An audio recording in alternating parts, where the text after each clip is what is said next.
Hello, everybody, and welcome to the latest episode of the Football Uncensored podcast with me, Rob Kirton, and of course, John Sitton. Firstly, it seems like we're doing this an awful lot, but apologies. We've been absent for a few weeks again due to various reasons, mostly beyond our control. But back this evening, Monday evening, as we record, just after the kickoff of Sunderland versus Everton for context. A lot happened, obviously, since we've last recorded. Quickly run through a few things. We've got two more managers gone.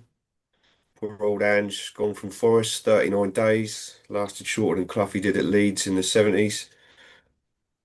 Pereira out at Wolves, 45 days after signing a 3-year contract. Dyche in at Forest. Arsenal top of the league, 6 points clear. Second to 11th, covered by 4 points, bunching up behind them. Good wins for English clubs in the Champions League a couple of weeks ago, round three, 5 wins and a draw. Round four this week. FA Cup started this weekend. Started last week probably. I think they played over about 6 days. Leyton Orient playing tonight, last game of the first round, away to Tamworth. England qualified for the World Cup as expected. Thomas Tuchel ruffled a few feathers and a few egos.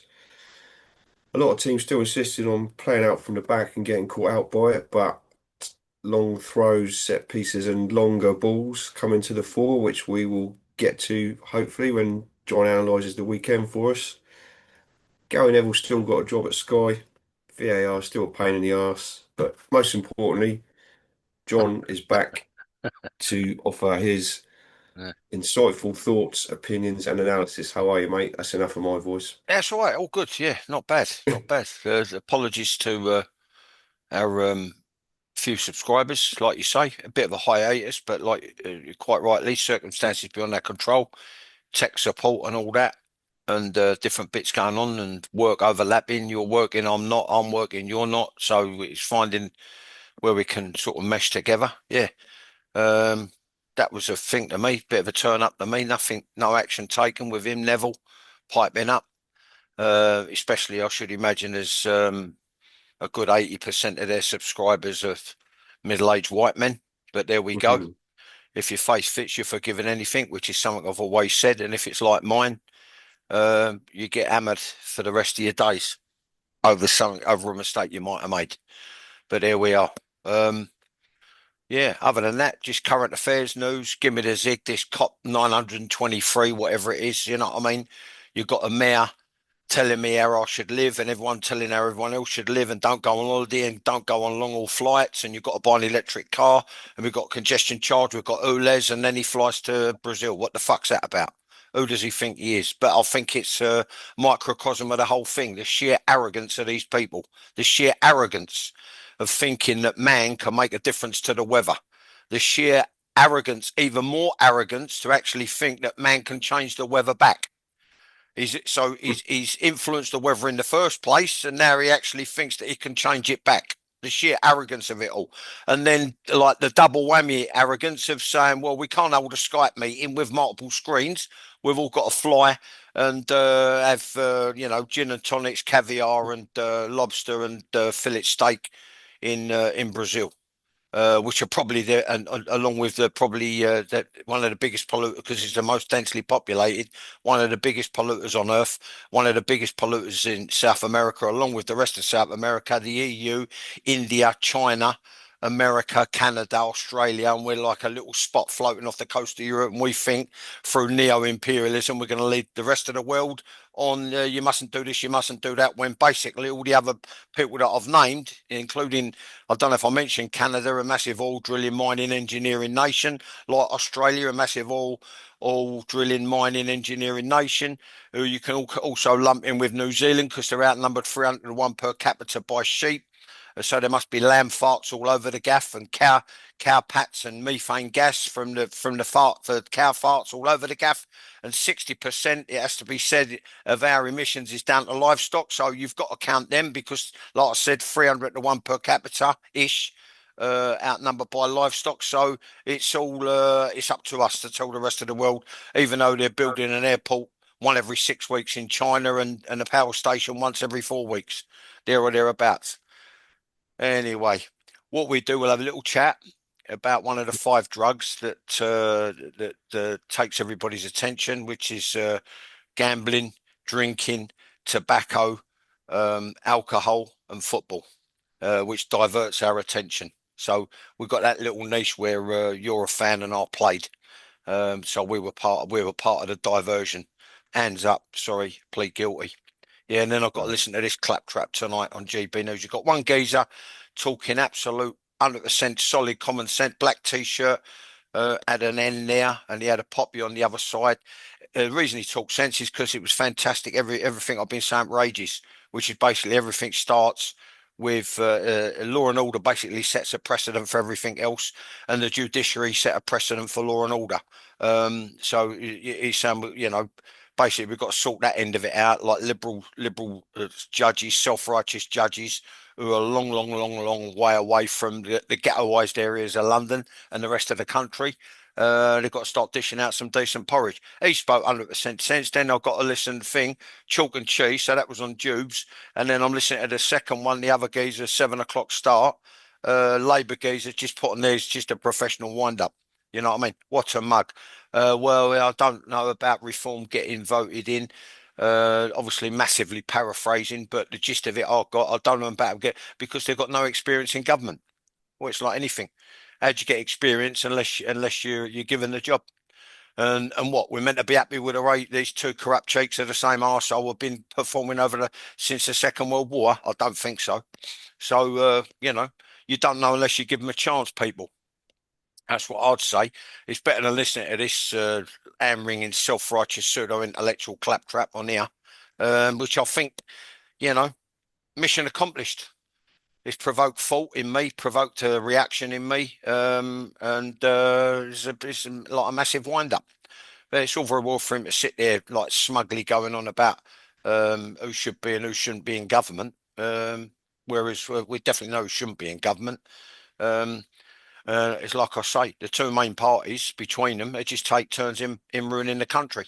Its identity, its economy, its law and order, its prospects. I had it on good information, and then it's gone up since then. I had it on good information. We were 90 odd billion. We're paying 90 odd billion in interest. I heard the other day on Question Time, it was like a bear pit against the geezer who works for GB News, said he's going to vote reform. It was like a bear pit against him, and they're all away with the fairies. The other three Lisa Nandy and some other bird on the end who asked for my wife's vote. My wife said absolutely no chance.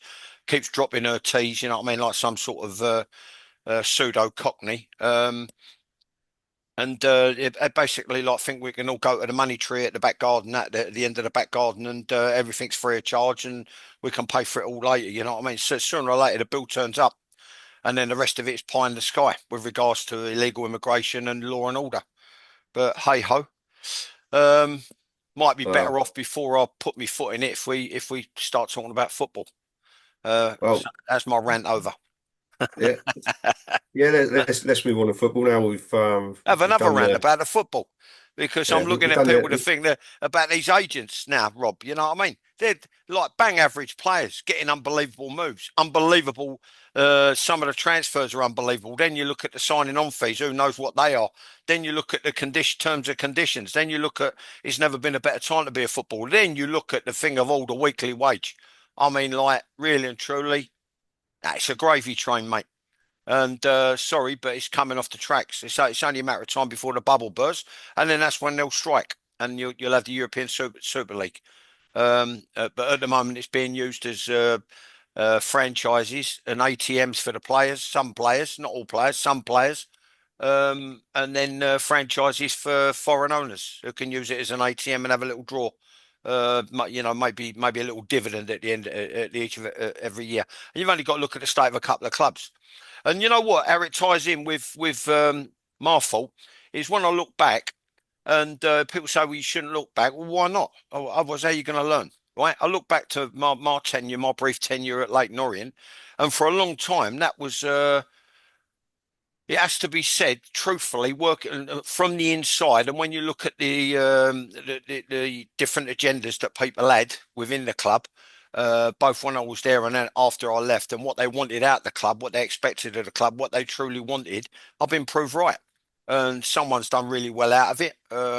had a recent documentary about him on Netflix, and the bottom line is he had his own agenda, whereas the agenda should have been the club. But it was the point I wanted to make was I didn't realise it at the time, but I most certainly recognise it now in other clubs, even at the highest level, where a very, very difficult place to go and manage, and almost like a toxic, what you might call it, like a toxic environment. Whether it's like the running of the club from the, because they talk about managing up and managing down. What's that about? You come in as head coach or you come in as first team manager. Well, you got to worry about managing up for. You say what you want. You ask what the budget is. If they lie about the budget, you say, right, okay, pay me up, I'll go. And that seems to be the thing now, because what I was hearing things about Postecoglou at Tottenham. Very, very, very reliable source. Very reliable source. And his compensation package for leaving there. Now he's just got another one. You know what I mean? But um, I suppose it's a case of careful what you wish for, because Nuno was doing all right there. Then you had to turn out where the geezer runs on the field, and then. You know, so I think there's a few clubs in that category. But anyway, you ask what you want, mate, and I'll do my best to keep it brief now. So a little chuckle there for me. Yes, we'll Yours, move your back to your football. club's one of them. Your club's one of them. Hey, I've had a conversation about you for the job this afternoon with a couple of mates. Yeah. They said how about it. Oh, So, given some of the other candidates getting mentioned, yeah, yeah. I want to be Well, at seeing least your at name least on. it's a case of once bitten, twice shy. I know things that I wouldn't stand for now, and there'd be maybe close to the list that I'll give Barry Owen. When I said I'll hand you a portfolio, and it frightened the life out of him, and it'd take more than a couple of pages of A4. Um, but anyway, there we are. On it goes, mate. On it Oh, goes. it goes indeed. Yeah. Well, I'll try. I'll try to link it after that. After the party political broadcast, near towards the end of it, you mentioned the word toxic, and a club we've mentioned on here a fair bit. I think been referred to as a possible poison challenge, a bit of a toxic environment off the pitch is West Ham, and obviously Nuno's there now. And at the weekend, Nuno got off the mark, 3-1 behind the Delighted for him. Newcastle. Delighted for him. I agree with he did a 2.5 3 line synopsis. Alan Shearer just popped up on my Twitter. Um he said they looked lazy, leggy and lethargic, Newcastle, and I thought it was bang on. I think they thought they were going to turn up and get 3 points, which on paper they should have done. But absolutely Mm. delighted for West Ham, delighted for Nuno.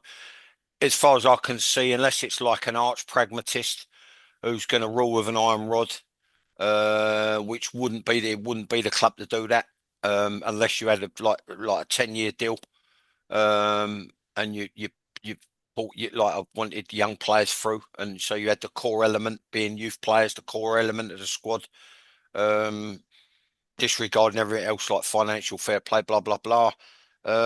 Not wanting to go off too much at a tangent, but I should imagine it's got to be like Nuno's way, and he's probably the only manager that can give them any chance of avoiding relegation this year.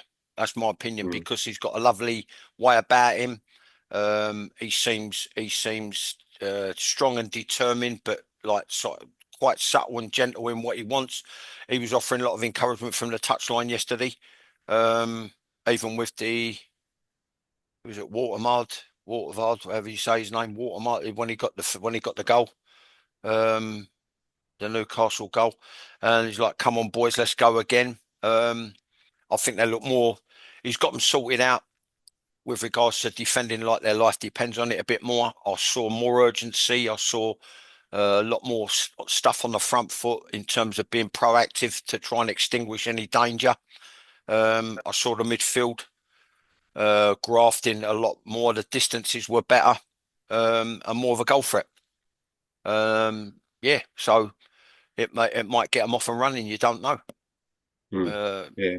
but I That's- mean, it's a coupon buster. I'll tell you, I'll hold my hands up. I wouldn't have predicted. In actual fact, I put them in Miyaka. I think I put Newcastle in Miyaka. I think you One did. a five team acca. I said there, if you fancy an acca a day, and I think the other four come up. Or Yeah, better I think still, you're the other right. one, I said better still do a Super Yankee. So at least if you get three doubles and a treble, you get your money back. You know what I mean? Mm. But yeah, Newcastle would have let downs.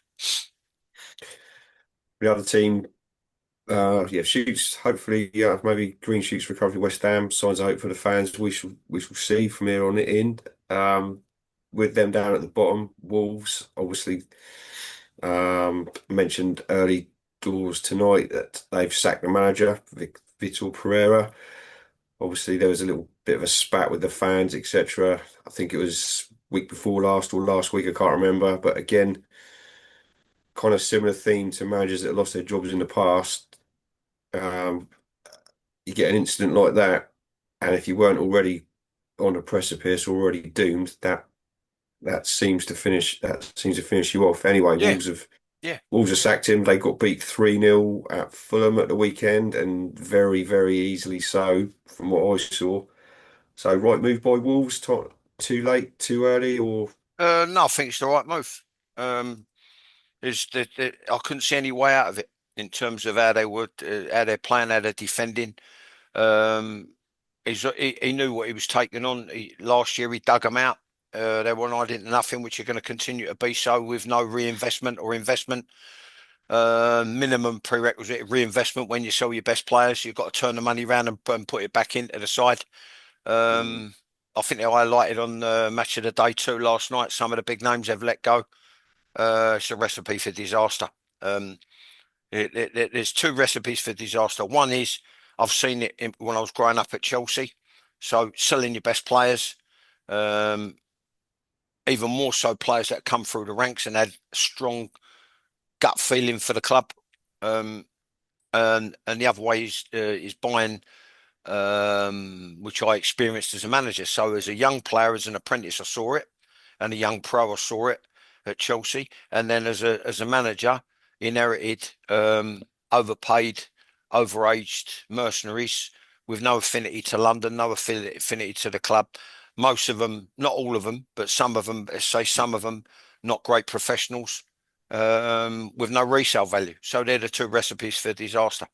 And mm, what I see at Wolves, I'd probably include them in maybe four or five that in with a strong shout of going down. But that's the fickle nature of football. One minute he's doing a tour of the pubs and he's buying. He's got like this rounds on me. Everyone in the pubs to get a drink on me.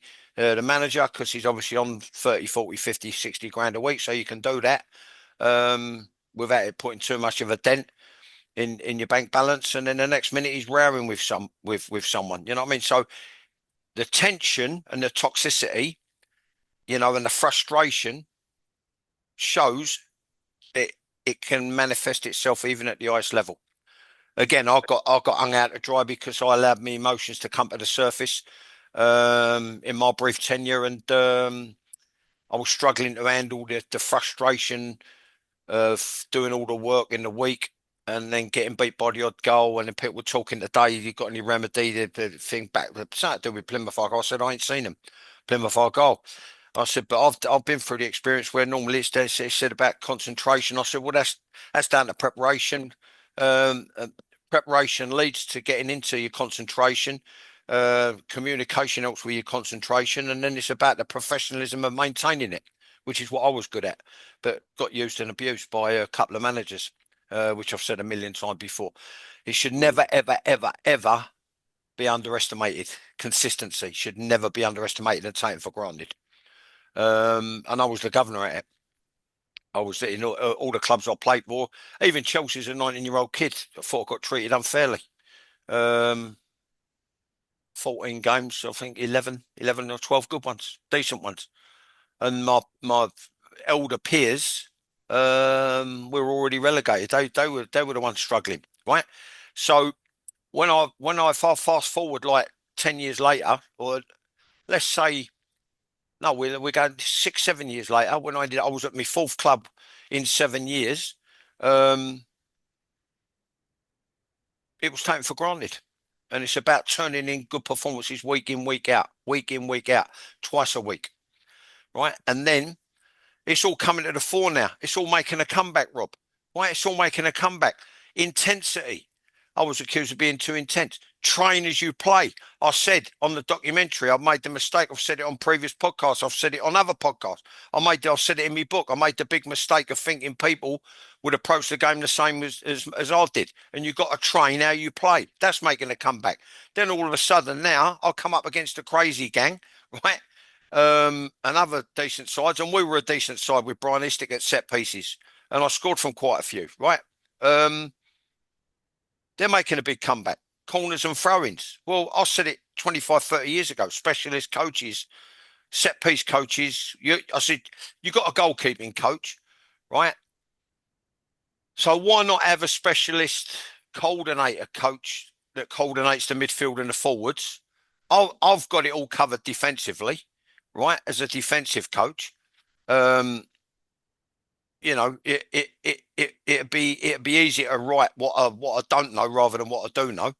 Um, and then set pieces. Well, back in those days, you had to do the lot yourself. But now all of a sudden it's all coming to the fore and clubs are reaping the dividends for it, particularly the club that I was brought up as a supporter of, which is Arsenal. Speaking of consistent, they're showing quite a bit of it at the moment. Arsenal on their, I think I can't remember exactly, but I think they've won about 10 games, possibly 10 games in a row, all competitions. Kept about 6 or 7 clean sheets in them all. Yeah, Not blowing teams away, listen, that but don't mean nothing. That don't mean nothing. People who know, like me, know. The only way you know is because you've been part of it, you've seen it, you've experienced it, right? Consistency only comes from one thing, experience. They've had a few seasons now where they've been second, third, whatever and whatever, but they've mm, accumulated and put a few miles on the clock, right? They've accumulated that bit of experience and they know what it's like now. And I think they've done it a couple of times, 2 or 3 times out of the last 5 or 6 games where they've nicked a 1-0, right? And then like, they owned in on George Graham sitting in the stand, and he would have yeah, loved it in saw his that. day, 1-0 to the Arsenal, blah, blah, blah. Best scoreline in football. I've always said it, best scoreline in football. Um, and then followed closely by 2-0. And then if you want an emphatic victory, the best scoreline's 3-0, right? Three or more. But when you've been inside and you know the runnings of a football club, you've been a player, you've been coached, then you've been a coach, and then you've tried to be a manager, right? You should never underestimate um, consistency, right, and the player's appetite to main. And that, I would pick that over someone who might be more gifted, if I'm honest. Right. So never underestimate a player's determination to be consistent. And the other thing is, like I said, they've got more miles on the clock. They've had a few near misses, and it don't surprise me. But City got to be watched. They're coming up on the rails. Um, Liverpool will Yeah, still be in there, but mm, Arsenal. It's down to one thing: experience. They've got more experience as a group. He's got more experience as a manager. mm. I mean, he's had long enough. I've been sticking up for him for long enough. He's had long enough. Now it's time to deliver. And Yeah, you have to be that's not fair. to add. It's not to add pressure. That's not to add pressure. It's just to say, you know what? When you've tried a certain amount of times, and if you go and you think about your football, and you've got proper football people on the staff and proper football people who have signed contracts as players, then it should be more or less a foregone conclusion. Even though they run it on a good, strict, cost-effective basis.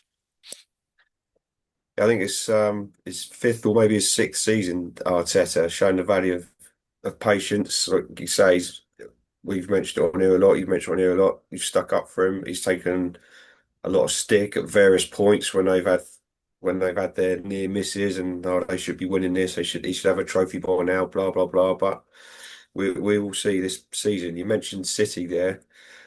They had a I think blip last week away to Villa, but back to winning ways yesterday, Sunday, as we record with what I would consider a very good win against probably apart from Arsenal, the form side in the league, which was Bournemouth. But are City a little bit too reliant on Haaland, for example? Arsenal seem to spread their goals about, which is good or bad thing, I don't know. But City, seems to be Haaland or nothing at the moment, or No, Haaland if and not anything much happens to else. Holland, if anything happens to Holland, he's got the other.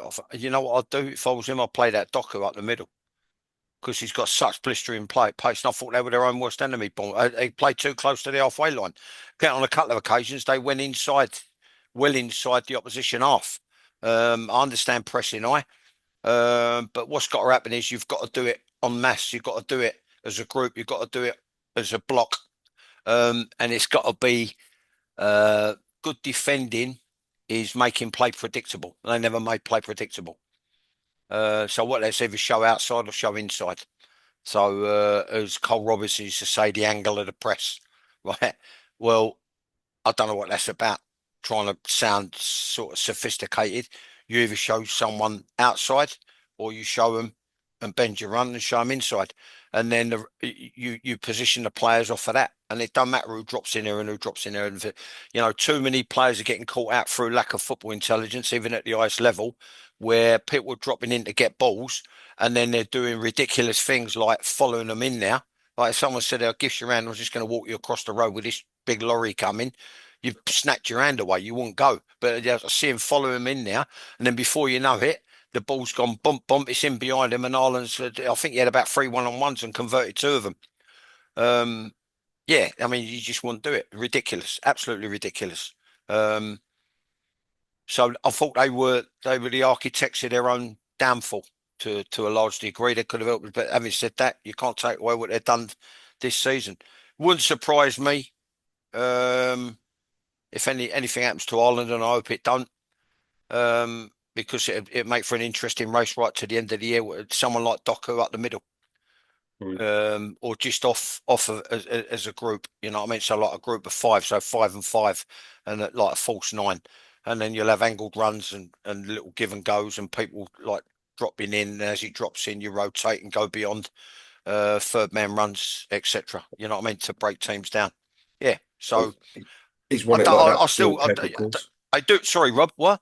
He's won it like that before Pep, of course, with that before they bought Haaland, in Yeah, between sort of and he Aguero and can go back Haaland. to that. Yeah, yeah. He's got the new geezer with him on the bench. I think they look like they're striking up a bit of chemistry. Uh, yeah, for one of the goals, I think he went and said something. Don't say anything or something like that. So they've obviously tried something. Um, I'm not sure if I was lip reading correctly. Well, don't say, don't say. He said something anyway, but they seem like they're getting a good rapport together. Um, Mm. I think they'll be. I think they're still the biggest threat. Believe it or not, with Arsenal top, I still don't make them favourites, and maybe that's just Like, my bias trying to take a bit of pressure off them. you can never rule City out in my opinion. But early days still, we're only what 25% of the way through the season. I think 10 games in, but uh, nitty-gritty stuff still to come. Obviously, maybe in a few weeks' time, might be able to get a prediction or two out of you. But we'll move on. We can't.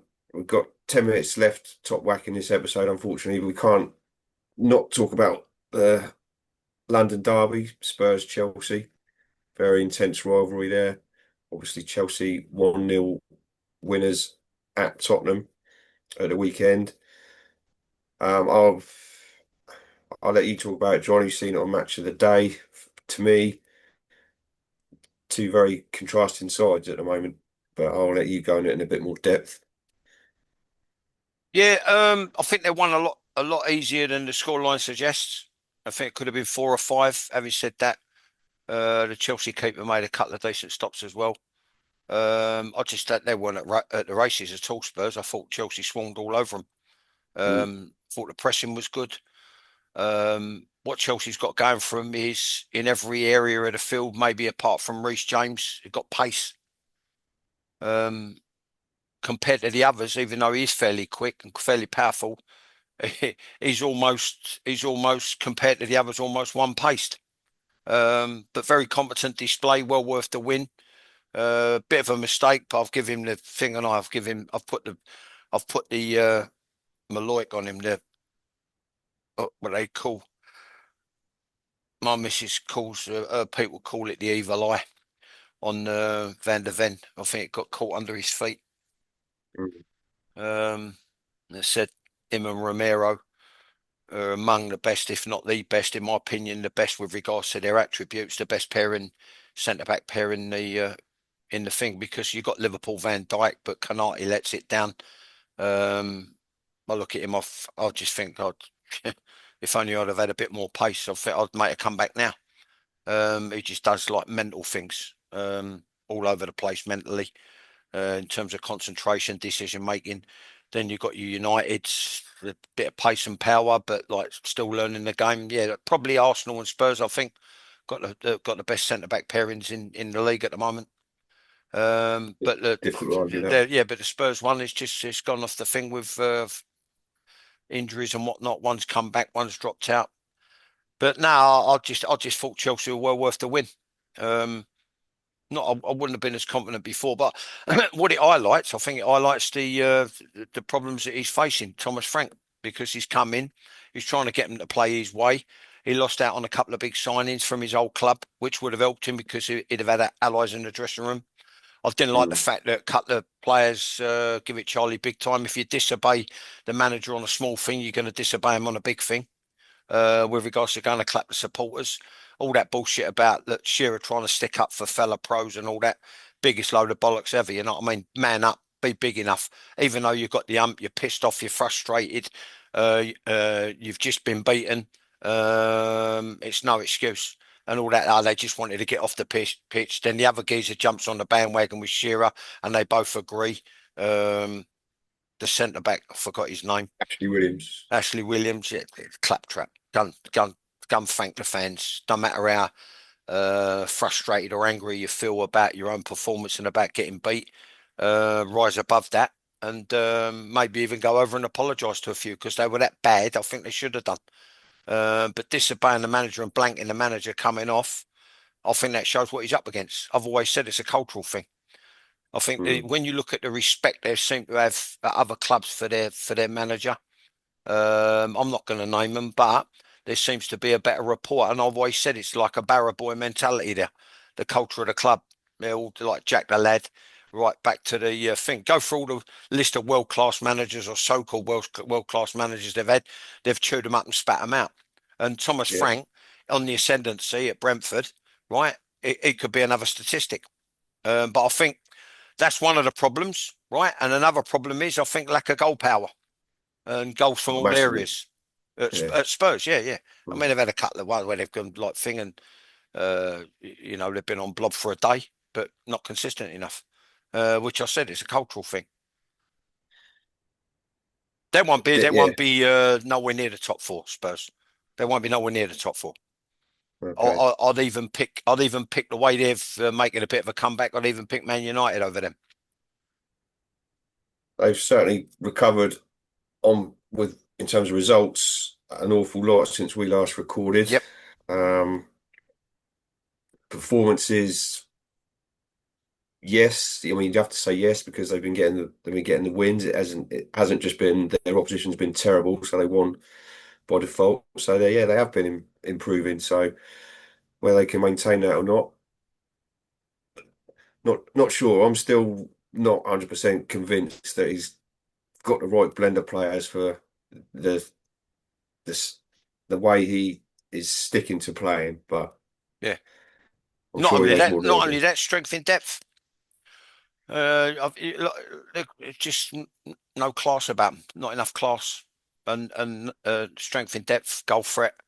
And then that just like that rigid mentality, winner mentality. Like my era, Mm. I remember my era. You just didn't want to, you wouldn't have fancied yourself against them. You know what I mean? Like you Oddle, Perriman, Roberts, Miller, our dealers, that little mob, Clements. You know what I mean? All fiercely competitive, all winners, mixed with unbelievable ability, both defensively and attacking wise. You know what I mean? You got to respect that. Yeah, definitely. Just very quick. We've got 3 or 4 minutes left. Liverpool stopped the rot, if you can call it a rot. Mm. 4 successive league defeats. Southampton with 5 successive wins. They won against Villa 2-0 at the weekend. Well, it's 6 out of 7 Um, if you include cups, wasn't it? yeah, I think so. and they got Real Madrid in the Champions League this week. So Yeah, another big game for them. Obviously, Slot got a little bit tetchy, antsy, whatever yeah, you want to call it, over the last few yeah, weeks about the way teams have approached playing them. yeah. And I think a few managers responded in kind. What do you make of it? Just quick, 2 minutes. Um, what in terms of what, Rob? In terms of him In getting terms of tetchy? his, yeah, in terms of his tetchiness against the Well, way just teams worry have. about yourself. Yeah, I think what he started to stray into our other teams set up against him. Well, that's your That's problem. right. The bottom line is they've got to do what they can to find a way through. And if players through lack of concentration, poor decision making, etc., there's still a unbelievably class act.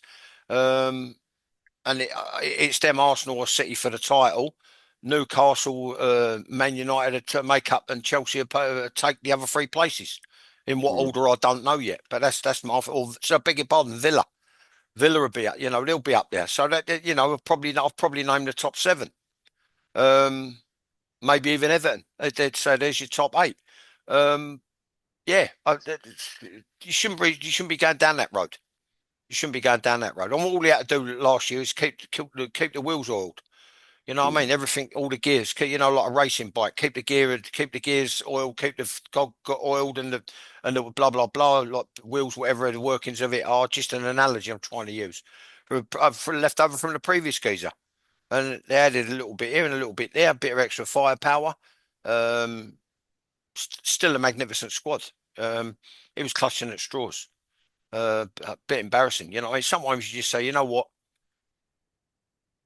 Congratulations, fantastic performance by whoever the opposition Yeah, was. Uh, Great performance on the day. I think one of the cup game was the Palace one, wasn't it? that's right. Congratulations, better than us on the day. Well done, magnificent performance. Yeah. We were slightly off colour, and we'll address it on the training field, which is where most things are addressed, or should be. Mm. Right, on that note, unfortunately, we have absolutely raced through our lot of time slot. So thank you for me for watching, everybody. Please continue to like, share, and subscribe to do this more regularly. We do need to get the subscriptions, etc., up. So please help us out. But thank you again from me for tuning in, and we'll see you as soon as we can again. Thank you. All right, thanks, Rob. Much obliged. Thanks for your time. Thanks for asking the questions, and thanks for the loyal followers. Watch, like, share, subscribe. We'll be back soon. Cheers, mate. Good night.